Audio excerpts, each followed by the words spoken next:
Asalaamu calaykum waraxmatullaahi wabarakaatu daawadayaal ama dhegeystayaal meel kastoo adduunka ka joogtaan idilkiinba halkaad nagala socotaan waa Hanfada Sports. Haddii aad ku cusub tahay page-kayga Hanfada Sports fadlan waxaan kaa codsanaynaa inaad follow garaysid like-na aad ugu dartid si aad ula socotid warbixinada dambe aan soo gelin doono. aad ayaad u mahadsan tahay. ururka sportska jaaliyadda dalka Finland uu hogaaminayo gudoomiyaha sportska jaaliyadda dalka Finland Mudane Cabdiqaadir Macalim ayaa gudoonsiiyay qalab sports oo ugu talagalay xulalka tartanka koobka maamul goboleedyada ee ka socda Soomaaliya.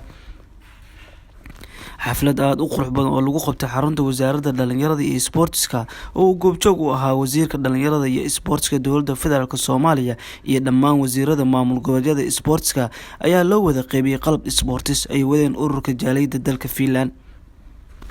wasiirka sportska Soomaaliya iyo dhammaan madaxda wasaaradda sportska maamul goboleedyada ayaa u mahadceliyay madaxda sportska jaaliyadda dalka Finland oo hogaaminayo gudoomiyaha sportska Finland Mudane Cabdiqaadir Macalim. waxayna yiraahdeen sida wanaagsan aad u garab istaagtay sportska dalka Soomaaliya aad ayaad kaaga mahadcelinaynaa. waad ku mahadsan tahay dhageysiga aad dhageysatay.